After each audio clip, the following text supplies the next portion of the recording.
Hello friends, this is Manoj Kumar Vishwakarma और आज के लेक्चर में हम लोग देखेंगे स्टेबल मल्टीवाइब्रेटर यूजिंग 555 टाइमर, है ना। ओके, सो stable multivibrator using 555 timer IC, है ना। 555 टाइमर आईसी के बारे में हम लोग सब कुछ पढ़ चुके हैं। उसका पिन डायग्राम देखा हम लोगों ने और उसका ब्लॉक डायग्राम देखा है ना। तो will start from the block diagram, ठीक है। और स्टेबल मल्टीवाइब्रेटर के बारे में भी हम लोग पढ़ चुके हैं, है ना, कि जब 741 आईसी का यूज करके स्टेबल मल्टीवाइब्रेटर कैसे बनाते हैं। एक्चुअल में ये फ्री रनिंग मल्टीवाइब्रेटर है ना। इस तरह से अगर आपको कोई भी स्क्वायर वेव बनाना होगा, जनरेट करना होगा, तो आप कैसे करेंगे, है ना।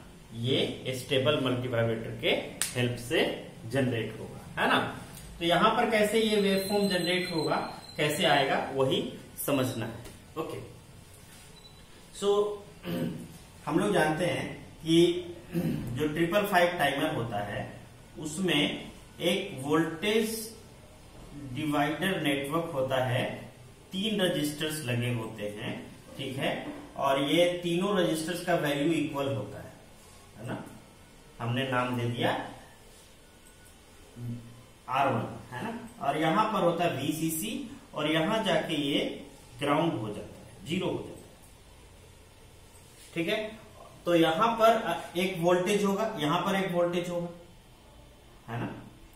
ये होगा एक कंपैरेटर ये होगा, ठीक है। अब यहां पर जो वोल्टेज होगा वो कितना होगा और यहां पर जो वोल्टेज होगा वो कितना होगा। देखिए, ये तीनों रजिस्टर्स हैं, इसके अक्रॉस VCC है तो इसके अक्रॉस VCC/3 होगा, इसके अक्रॉस में VCC/3 होगा और इसके अक्रॉस में VCC/3 होगा। तो यहां का जो वोल्टेज होगा, जिसको जनरली हम लोग VTH भी बोलते हैं, है ना। और यहां का जो वोल्टेज है जनरली जिसको हम लोग VTL बोलते हैं, है ना। तो ये VTH कितना होगा, इट विल बी 2VCC/3 और यहां का वोल्टेज कितना होगा, इस पॉइंट का वोल्टेज होगा VCC/3, VCC/3, है ना। तो ये वोल्टेज ध्यान रखना है कि यहां का वोल्टेज VCC/3 और यहां का वोल्टेज, ये है प्लस, ये है माइनस, ये है प्लस, ये है माइनस। और जो यहां पर हम लोग फिक्स वोल्टेज डाल रहे हैं वो ध्यान रखना है कि जो पहला ये कंपैरेटर 1 है ना। तो कंपैरेटर 1 का नेगेटिव टर्मिनल में यहां हम लोग VTH डाल रहे हैं, है ना। तो यहां पर इसके नेगेटिव टर्मिनल में कितना वोल्टेज है, VCC/3। और कंपैरेटर 2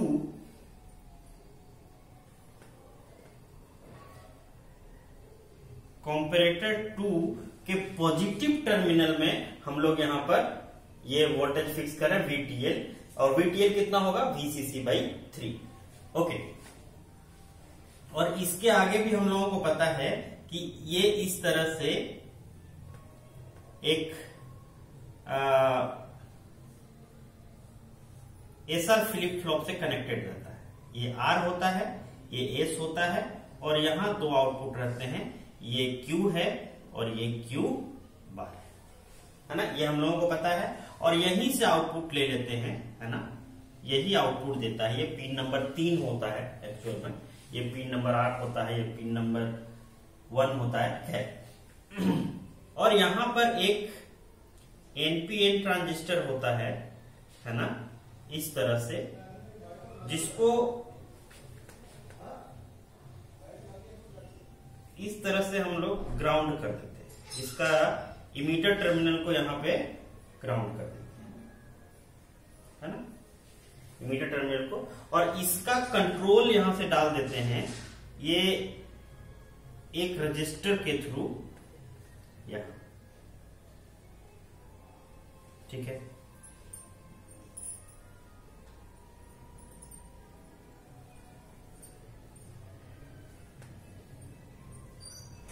है ना, ये ट्रांजिस्टर Q1 है।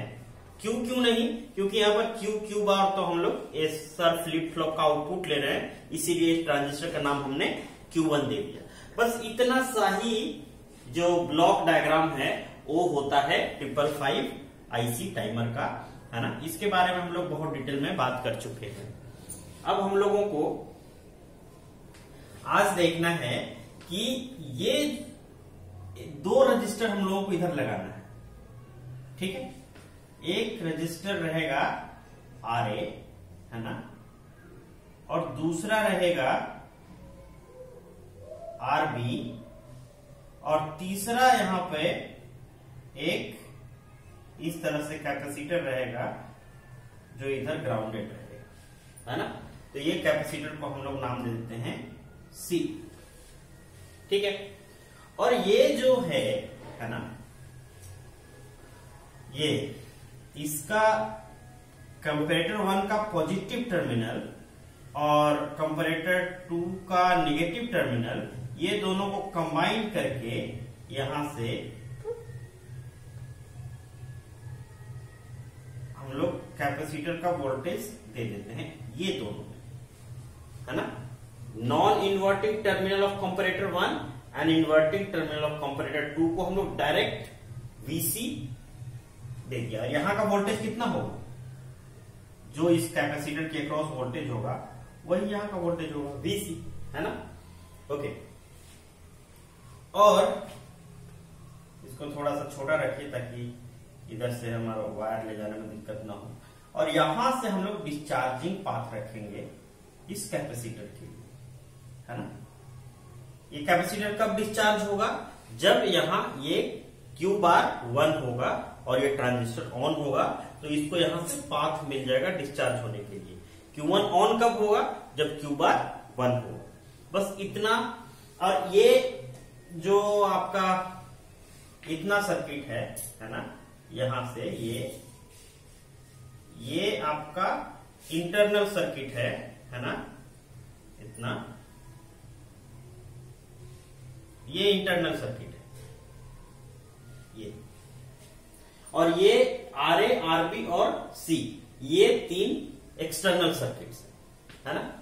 ओके, अब हम लोगों को समझना है कि ये काम कैसे करता है। सबसे पहले हम लोग 2 चीज का ग्राफ ड्रॉ करना शुरू करेंगे, है ना। पहला है VC, वोल्टेज अक्रॉस कैपेसिटर, है ना, VC,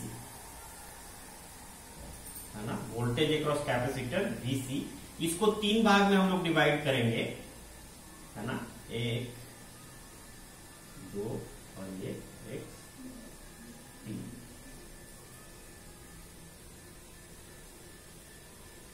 ठीक है, इसको कहेंगे VTL, है ना, इसको कहेंगे VTH और इसको कहेंगे VCC। ये 3 चीजें हैं। VTH कितना था आप देख सकते हो, VTH is nothing but 2VCC/3, okay. और VTL कितना है, इट इज VCC/3, ये है VTL, ठीक है। और ये VCC, ये 3 लेवल्स है, और इधर टाइम है ना। अब यहां पर हम लोग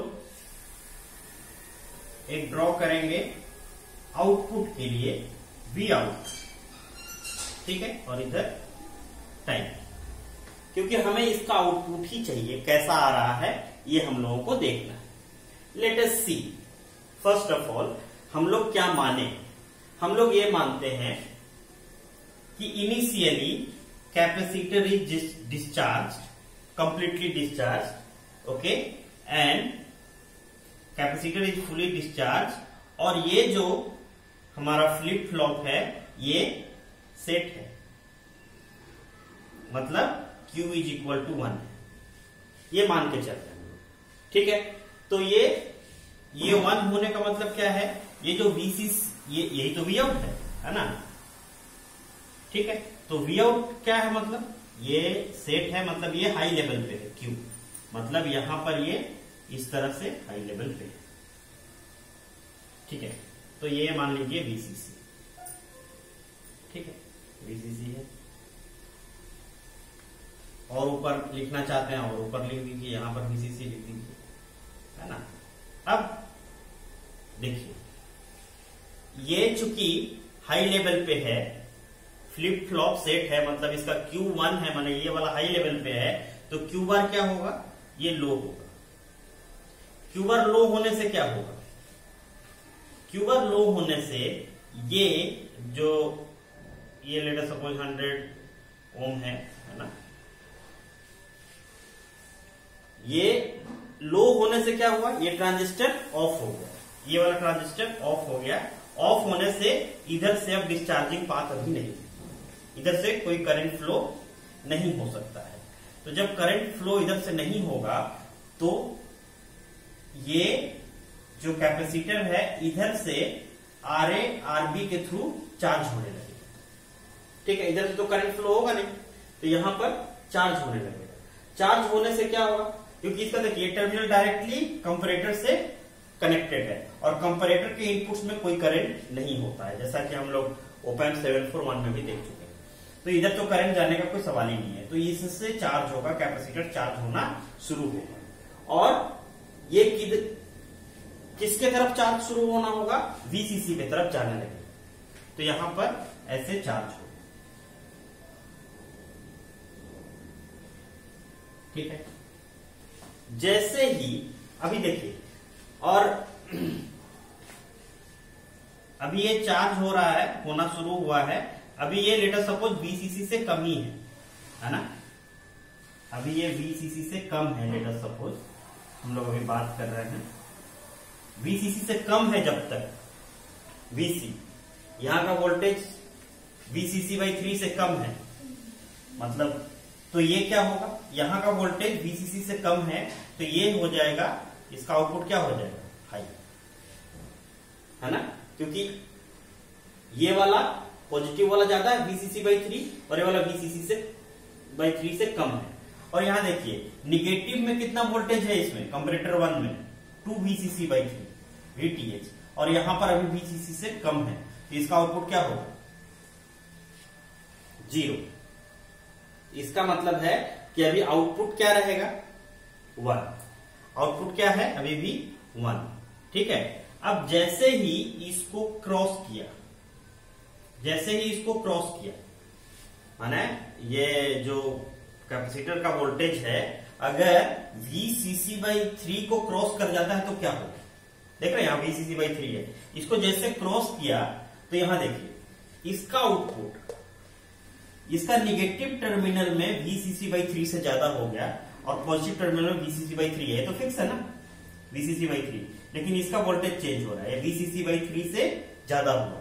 ज्यादा होने का मतलब क्या हुआ, इस कंपैरेटर का आउटपुट नेगेटिव टर्मिनल में ज्यादा वोल्टेज हो गया, ये 0 हो गया। लेकिन देखिए एसआर फ्लिप फ्लॉप में दोनों इनपुट अगर 0 होता है तो इसका आउटपुट चेंज नहीं होता, प्रीवियस स्टेट में रहता है। प्रीवियस स्टेट में क्या था, अभी यहां पर क्या था आउटपुट 1, तो 1 ही रहेगा, तो ये अभी 1 ही रहेगा और ये अभी 0, तो इसका मतलब ये अभी भी 1 ही रहेगा आउटपुट, है ना। अब ये बढ़ते बढ़ते बढ़ते बढ़ते बढ़ते बढ़ते यहां जाएगा।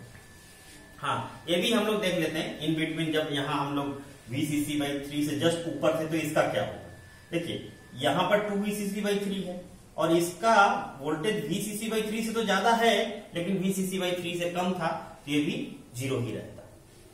एक सर्टेन थोड़ा सा समझ लीजिए कि ये Vcc/3 से थोड़ा सा ऊपर जाएगा तो क्या होगा, जस्ट जो कैपेसिटर अक्रॉस वोल्टेज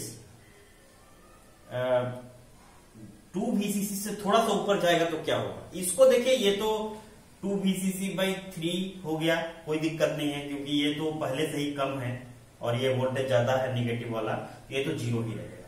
लेकिन यहाँ ये पॉजिटिव टर्मिनल में यहाँ पर Vcc है, कंपैरेटर 1 के पॉजिटिव टर्मिनल में Vcc है और अभी जस्ट यहां पर है ना क्या हुआ है, इस कंपैरेटर का आउटपुट 1 हो जाएगा। क्यों होगा, क्योंकि अब पॉजिटिव टर्मिनल में 2 Vcc/3 से ज्यादा वोल्टेज हो गया, निगेटिव टर्मिनल में कितना वोल्टेज है 2 Vcc/3, और पॉजिटिव टर्मिनल में कितना वोल्टेज हो गया 2Vcc/3 से ज्यादा। यहां देखिए ये है ना Vc का ग्राफ, ये Vc का ग्राफ है ना, यहाँ Vc वैसे भी लिखा हुआ है। जैसे ही ये ज्यादा होगा क्या होगा, ये जो आउटपुट है देखिए, ये अब फ्लिप फ्लॉप में R में 1 हो गया, S में 0 हो गया। ये कौन सा कंडीशन है फ्लिप फ्लॉप का, ये रीसेट का कंडीशन है। तो ये फ्लिप फ्लॉप को रीसेट कर देगा, इसका वैल्यू हो जाएगा 0, इसका हो जाएगा 1। तो आउटपुट कहां चला गया, वी आउट कहां चला गया 0 पे, वी आउट कहां चला गया 0 पे आ गया, तभी 0 पे। लेकिन उसके साथ अब कैपेसिटर का क्या होगा ये देखना है। देखिए अब जब ये 0 हो गया Q, तो Q बार इसका जो कॉम्प्लीमेंट्री आउटपुट है वो क्या होगा 1। अब ये जैसे ही हाई हुआ है ना, Q बार हाई हुआ, जैसे ही Q हो गया 1 है ना, फ्लिप फ्लॉप हो गया रीसेट। फ्लिप फ्लॉप रीसेट हुआ, ये वाला 1 हो गया, 1 होने से ये Q1 क्या हो गया ऑन। अब ये ऑन जैसे ही हुआ, क्योंकि ये हाई आ गया, इसके बेस में हाई अगर सप्लाई देते हैं तो एनपीएन ट्रांजिस्टर ऑन हो जाता है। ऑन होने से क्या हो जाएगा, ये शॉर्ट सर्किट हो जाएगा है ना, ये शॉर्ट सर्किट की तरह काम करेगा। तो ये यहां से देखिए ये कहां कनेक्टेड है, आरए और आरबी के बीच में, यहां से ये सीधा यहां से ऐसे आके यहां ग्राउंड हो गया, मतलब इसको यहां से इस कैपेसिटर को डिस्चार्जिंग पाथ मिल गया। तो इसका मतलब है कि ये कैपेसिटर इस आरबी के थ्रू डिस्चार्ज होगा है ना, आरबी के थ्रू डिस्चार्ज होगा। इसका मतलब टाइम कांस्टेंट कितना हुआ इसका, आरबी इंटू सी है ना। जिस पाथ के थ्रू डिस्चार्ज हो रहा है उसमें रेजिस्टेंस कितना है आरबी, और कैपेसिटर का वैल्यू कितना है सी है ना। तो ये डिस्चार्ज होना शुरू हुआ इस तरह से, अब डिस्चार्ज होने लगेगा है ना। ये यहां जाना चाहता था लेकिन उधर गया नहीं है ना, ये कंडीशन चूंकि ये Q1 ऑन हो गया तब ये डिस्चार्ज होगा। जैसे डिस्चार्ज होने लगा तो क्या होगा, डिस्चार्ज होने का मतलब क्या है कि इसका जो ये जैसे ही 2Vcc/3 से थोड़ा सा ऊपर गया था है ना, यहां देख रहे हैं 2Vcc थोड़ा सा ऊपर गया था, अब ये तुरंत फिर 2Vcc/3 से कम होगा क्योंकि डिस्चार्ज होने लगा। अब जैसे कम होगा तो फिर क्या होगा, पॉजिटिव टर्मिनल का वोल्टेज कम हो जाएगा, और नेगेटिव टर्मिनल में तो 2Vcc/3 है ही, तो नेगेटिव टर्मिनल का वोल्टेज ज्यादा, पॉजिटिव टर्मिनल का वोल्टेज कम, ये वोल्टेज फिर से 0, आउटपुट 0। आउटपुट 0 होगा, फिर से फ्लिप फ्लॉप किस कंडीशन में रहेगा, प्रीवियस स्टेट में, और प्रीवियस स्टेट क्या है अभी Q0 है, तो ये 0 ही चलेगा है ना। अब यहां से ये डिस्चार्ज होने लगेगा है ना, और यहां से इस तरफ ये 0 की तरफ जा रहा था डिस्चार्ज होने के लिए। लेकिन हुआ क्या, जैसे ही ये कैपेसिटर का वोल्टेज Vcc/3 से कम हुआ, मतलब ये VTL से कम हुआ, Vcc/3 से कम होगा, जैसे ही इसका देख रहे हैं यहां पर, जैसे ही थोड़ा सा कम होगा क्या होगा, नेगेटिव टर्मिनल में वोल्टेज Vcc/3 से कम हो जाएगा। देख रहे हैं कैपेसिटर का वोल्टेज अभी Vcc/3 से जस्ट कम हुआ है, तो जस्ट कम होने का मतलब क्या है कि ये इसका जो नेगेटिव टर्मिनल का वोल्टेज है वो पॉजिटिव टर्मिनल के वोल्टेज से कम हो जाएगा, मतलब Vcc/3 से कम हो जाएगा। कम होने का मतलब इस कंपैरेटर का आउटपुट क्या हो जाएगा 1, मतलब हाई। जैसे हाई हुआ, ये फ्लिप फ्लॉप का कौन सा कंडीशन है, सेट का कंडीशन है। सेट का कंडीशन है मतलब ये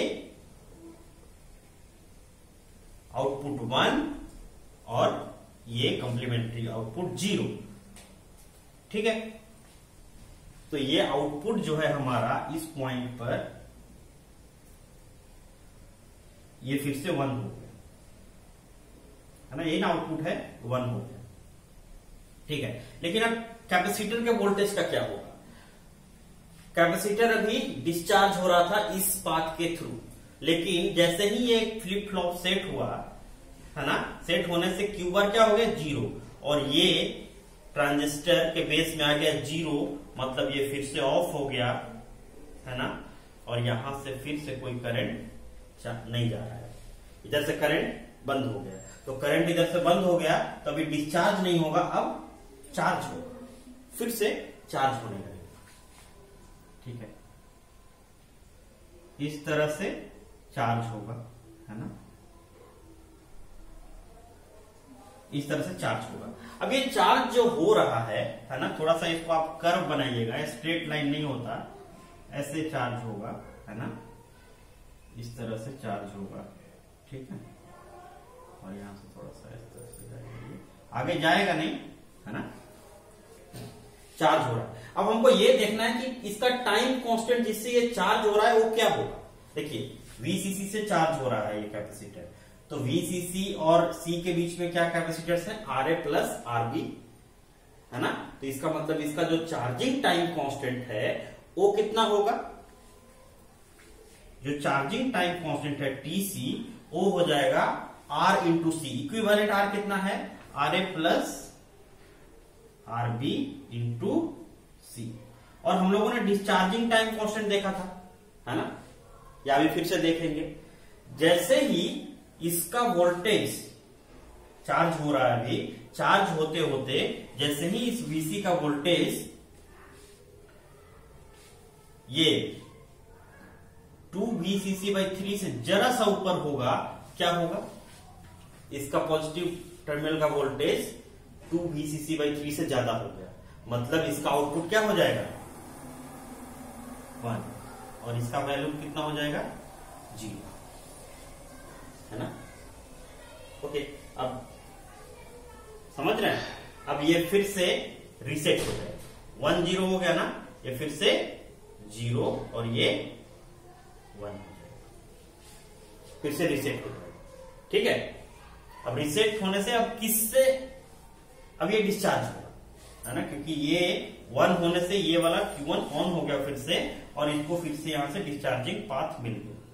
ठीक है, यहाँ ग्राउंड से कनेक्टेड है ही, और यही एक स्विच की तरह काम कर रहा है Q1। अभी स्विच ऑन हो गया, स्विच ऑन हो गया, क्योंकि यहां पर इसके बेस में 1 आ गया, तो यहां पर करंट फ्लो होने लगेगा। तो ये अब कितना चार्ज हो गया था, 2VCC/3, वहां से डिस्चार्ज होगा, लेकिन किस पाथ से डिस्चार्ज होगा, RB के थ्रू। तो इसका जो डिस्चार्जिंग टाइम कांस्टेंट होगा TD, वो कितना हो जाएगा, RB इंटू C। तो ये इस तरह से फिर से ऐसे आएगा, और आप देख सकते हैं ये फिर से ऐसे चार्ज होगा, फिर से डिस्चार्ज होगा, और फिर से ऐसे चार्ज होगा। तो ये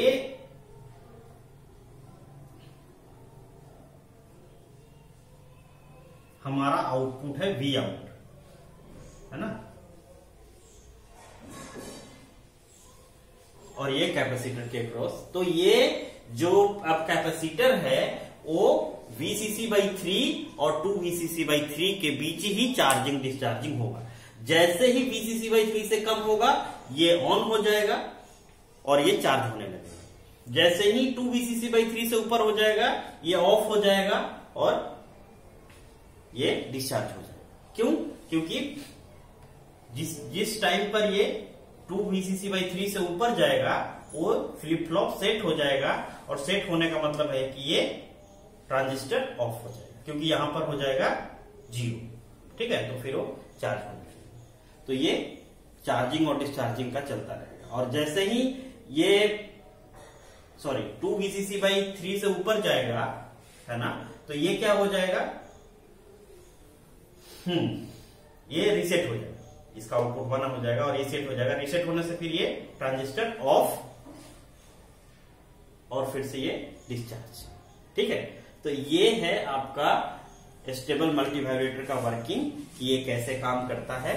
ठीक है, अब हम लोग इसमें थोड़ा सा ये देखेंगे कि ये जो टाइम है कितने देर के लिए ये 1 रहेगा, इसको TH बोलेंगे हाई, और कितने देर के लिए लो रहेगा उसको बोलेंगे TH। ये दोनों हम लोगों को कैलकुलेट करना है ना। आई होप कि आपको समझ में आया होगा, है ना। अब इसको मैं थोड़ा सा हटाता हूं।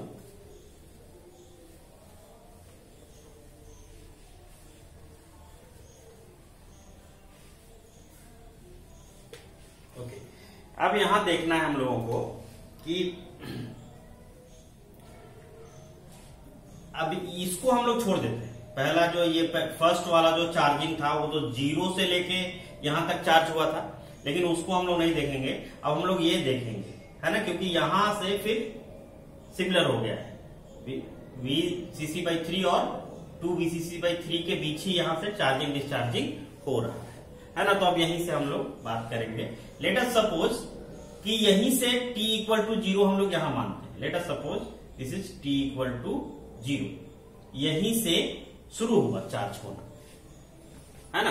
तो ये कहां से चार्ज होना शुरू हुआ? VTL से। कहां तक चार्ज होने को है? ये VCC के तरफ जा रहा है। और चार्जिंग टाइम कांस्टेंट कितना है? इतना। इसीलिए इसमें जो VC का फॉर्मूला आएगा, है ना, for calculation of TH high time, ये वाला, है ना। तो यहां पर VC का इक्वेशन निकालना पड़ेगा चार्जिंग टाइम कांस्टेंट के लिए। तो VC कितना आ जाएगा? इट विल बी, चार्जिंग के लिए होता है VCC माइनस, है ना, ये कहां से कहां के बीच कितना डिफरेंस है वो देखना पड़ेगा। तो VCC माइनस कहां से कहां के बीच ये चार्जिंग होना चाह रहा है? ये VTL से चार्ज होके कहां तक पहुंचना चाहता है? ये VCC के बीच। इसलिए ये minus e power t upon tau c charging time constant. और चार्जिंग टाइम कांस्टेंट क्या है आपको पता है?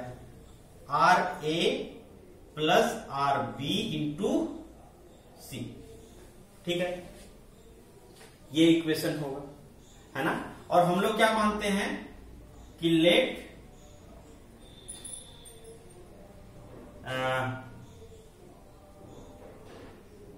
Charging starts at t = 0। और t = 0 पे ये कितना होगा? VTL, ये वाला, है ना। t = 0 यहां है, तो यहां पर कितना वोल्टेज है इसका? VCC/3। चलिए ठीक है, okay. So at t = TH, ये t = 0 है, ये इंटरवल कितना है? TH। तो यहां t = क्या हो जाएगा? TH। t = TH पे वोल्टेज के अक्रॉस, कैपेसिटर के अक्रॉस वोल्टेज कितना रहेगा? देखिए ये वाला VTH, है ना। और VTH मतलब 2VCC/3, है ना। VC will be equal to VTH। VTH मतलब 2VCC/3, ओके। और VTL का वैल्यू आपको पता है, VTL कितना है? VCC/3, है ना। सबको पुट कीजिए यहां पर, है ना। तो T को TH पुट करेंगे और VC को VTH पुट करेंगे, तो ये VTH हो गया। और VTH कितना है? 2VCC/VTH, है ना। VTH को कितना पुट करेंगे?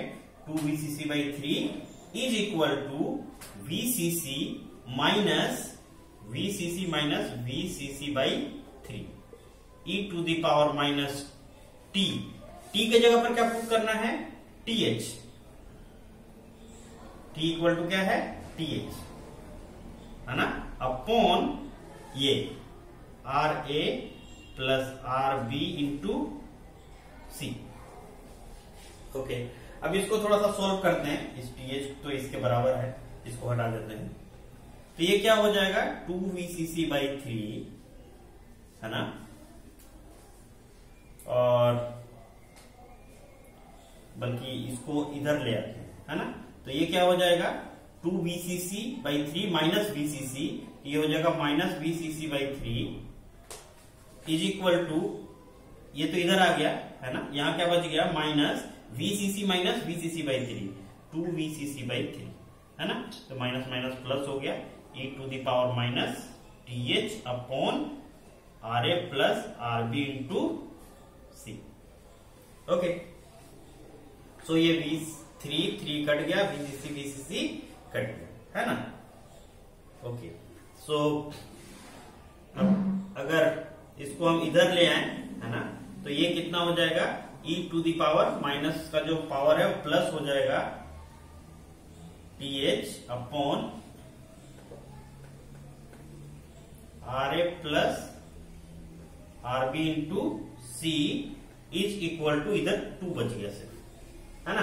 अब दोनों तरफ लॉग ले लेते हैं, बेस e, है ना, बेस e पर अगर हम लोग ले लेते हैं log e, है ना, इधर भी ले लेंगे log e बेस 2, ठीक है।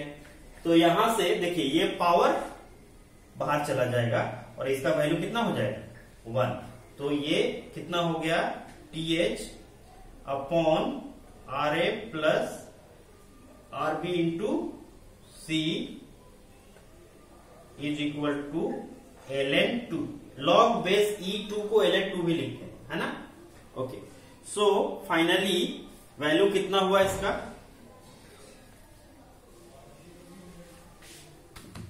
इसको उधर कर दीजिए, है ना। So th is equal to ln2 RA plus RB into C। आपको समझ में आया होगा कि ये टाइम है th वो कितना है ना। अभी ln2 का वैल्यू कितना होता है आप सबको पता है, ये 0.69 होता है। नहीं है तो आप कैलकुलेटर में चेक कर सकते हैं या याद कर लीजिए इसको, RA plus RB into C। ये है फाइनल आंसर आपका th के लिए, है ना। ओके, सो ये तो आपका th निकल गया, है ना। कितना हुआ th, कितना हो गया, it is equal to 0.69 RA plus RB into C, और ये 0.69 इज नथिंग बट ln2 का वैल्यू है ये। ln2 आप कई बार ln2 के टर्म्स में भी लिख सकते हैं या इसके टर्म्स में भी लिख सकते हैं, है ना। Okay, so will see the next one, है ना, कि VCC TL कैसे कैलकुलेट होगा, है ना, TL कैसे कैलकुलेट होगा। सो फॉर TL ये इसके लिए ये डिस्चार्जिंग टाइम कांस्टेंट किस टाइम कांस्टेंट के साथ डिस्चार्ज हो रहा था, RB इंटू C के साथ, है ना। और कहां से डिस्चार्ज हो रहा है ये, है ना। अगर इसको हम लोग डिस्चार्जिंग देखें, यहां से भी देख सकते हैं, यहां से भी देख सकते हैं, है ना। अब इसको यहां हटा देते हैं, है ना, और यहां हम लोग ले लेते हैं t इक्वल टू 0, यहां से डिस्चार्ज शुरू हुआ है ना, और ये इट विल गो टुवर्ड्स 0, लेकिन, है ना, तो ये कहां से डिस्चार्ज शुरू हुआ है, VTH से, और कहां किधर जाएगा, 0 के साइड। हालांकि यहां से फिर से चार्ज हो जाएगा, लेकिन जब डिस्चार्ज होगा तो 0 की तरफ डिस्चार्ज होगा और टाइम कांस्टेंट होगा RB इंटू C। तो डिस्चार्जिंग के लिए कैपेसिटर के लिए बहुत आसान इक्वेशन होता है, जहां हाईएस्ट, जहां से इसको डिस्चार्ज होना है, कहां से डिस्चार्ज हो रहा है, VTH, है ना, इस पॉइंट से e to the power minus t upon tau d। तो टाउ d कितना है, discharging time constant is RB into C। Okay, so तो t इक्वल टू 0 पे कितना रहेगा ये, है ना। t इक्वल टू 0 अगर हम अपुट करते हैं यहां पर, तो ये इसका वैल्यू 1 हो जाएगा, VC का वैल्यू VTH हो जाएगा। दैट्स ग्रेट, कोई प्रॉब्लम नहीं है। अब हम लोग यहां पर देखेंगे इस वैल्यू पे, जब t इक्वल टू TL हो जाएगा, क्योंकि ये ड्यूरेशन कितना है TL, और यहां हमने 0 माना है, तो यहां TL हो जाएगा, है ना। t इक्वल टू 0 है तो ये t इक्वल टू TL हो जाएगा, ठीक है। तो लेट, है ना, it start discharging at t equal to 0, है ना। So at t equal to TL, t equal to TL पे क्या होगा, इसका वैल्यू कितना होगा, VC का वैल्यू, VC डिस्चार्ज होकर कहां आ जाएगा, VTL, यहां तक, यहां आ जाएगा, मतलब VCC by 3, इसी को VTL बोलते हैं ना, VCC by 3, Okay, so putting this value in equation above equation, this one हम लोग क्या मिलेगा, VC is equal to VCC by 3 and this VTH का वैल्यू कितना है 2VCC by 3 e to the power minus T upon RB into C।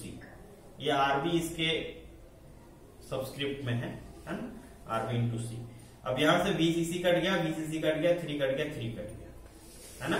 अब इसको हम लोग LHS में ले आते हैं तो ये प्लस हो जाएगा, और सॉरी ये T का वैल्यू हम लोगों को क्या पुट कर देना है TL, at T equal to TL रख रहे हैं ना, तो यहाँ TL हो जाएगा। इसको हम LHS में ले आते हैं तो जो यहाँ माइनस है साइन, यहाँ प्लस हो जाएगा TL upon RB into C is equal to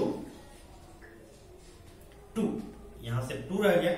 taking ln both side, taking ln both side क्या हो जाएगा, यहां पर ln हो गया, ln मतलब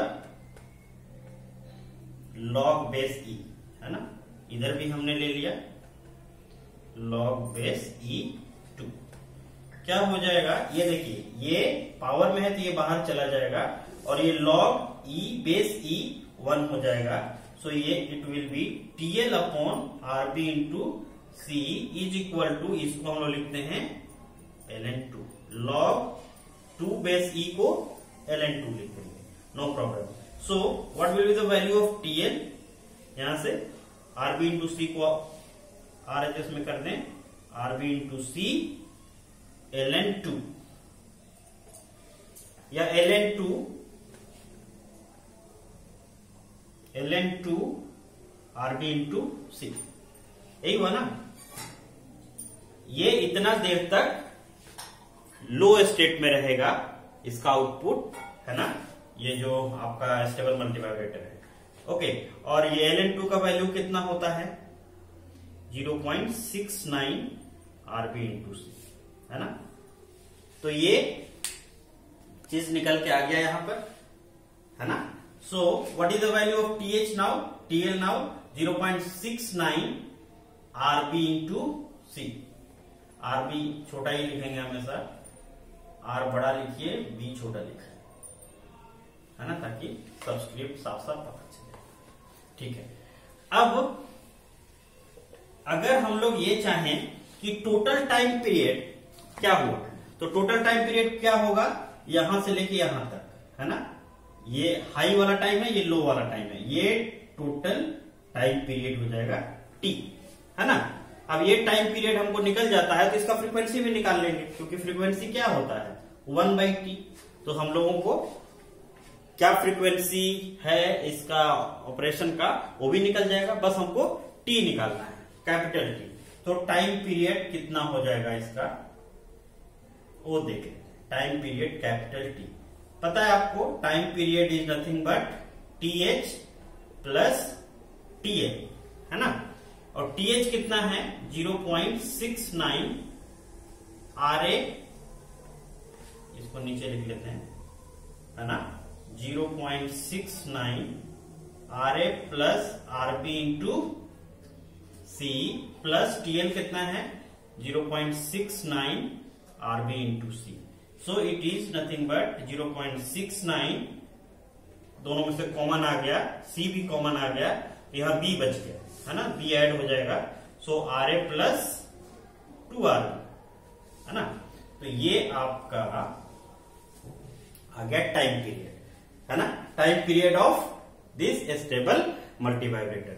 मतलब आप इस RA और RA का वैल्यू चेंज करके अपने हिसाब से टाइम पीरियड सेट कर सकते हैं, है ना। ओके, सो एक और बात है इसमें, वो है ड्यूटी साइकिल। क्या है ड्यूटी साइकिल? तो ड्यूटी साइकिल क्या होता है, ड्यूटी साइकिल जितने देर के लिए हमारा आउटपुट 1 होता है ना, अपॉन टोटल टाइम, है ना।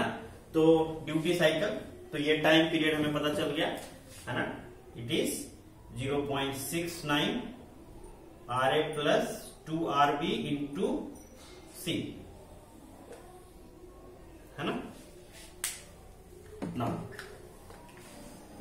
सी the last one, that is the duty cycle of stable multivibrator. Duty cycle ही लिख लेते हैं, है ना, आप समझ ही रहे हैं, जो उसी का चर्चा चल रहा है तो उसी का निकलेगा, है ना। तो duty cycle is equal to क्या होता है ना, इट इज नथिंग बट जितने देर के लिए इसका आउटपुट हाई होता है उस वो टाइम, है ना, और अपॉन टोटल, जितने देर के लिए हाई होता है और जितने देर के लिए लो होता है, दोनों TH प्लस TL, है ना।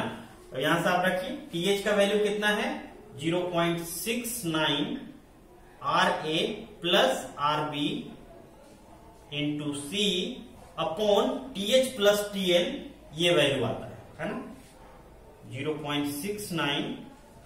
आप इसको भी ऐड कर सकते हैं, एक ही बात है, RA plus 2RB into C, क्योंकि ये है क्या, ये TH प्लस TL ही तो है, तो TH प्लस TL का वैल्यू हमने यहां डायरेक्ट रख दिया। ठीक है, अब यहां देखिए C कट जाएगा, 0.69 कट जाएगा, तो ड्यूटी साइकिल कितना आ गया आपका RA plus RB upon RA plus 2RB, है ना। तो इसका मतलब है कि इसका जो ड्यूटी साइकिल आएगा, है ना, RA plus RB upon RA plus 2RB, इसका ड्यूटी साइकिल हमेशा 0.5 से ज्यादा होगा। 0.5 से ज्यादा का मतलब कि ये वाला हमेशा T/2 या T/2 से ज्यादा होगा। T/2 कब होगा, जब RA का वैल्यू हम बहुत कम रखेंगे, है ना, RA का वैल्यू बहुत कम रखेंगे तब ये वैल्यू आएगा। तो RA का वैल्यू बहुत कम रखने से क्या होगा, एक्सेस करंट फ्लो होगा, है ना। तो एक्सेस करंट फ्लो अगर हम चाहते हैं कि अगर पावर डेसिपेशन का कोई प्रॉब्लम नहीं है तो हम लोग इसको 50% पे ला सकते हैं, नहीं तो इसका ड्यूटी साइकिल हमेशा 50% से ज्यादा होगा, है ना। तो this was very very important concept, और ये सारा फॉर्मूला जरूर याद रखिएगा क्योंकि ये सब न्यूमेरिकल बनाने में काम आता है ना। तो नेक्स्ट लेक्चर में हम लोग इसका 1-2 न्यूमेरिकल भी देखेंगे, है ना। Okay, thank you for watching.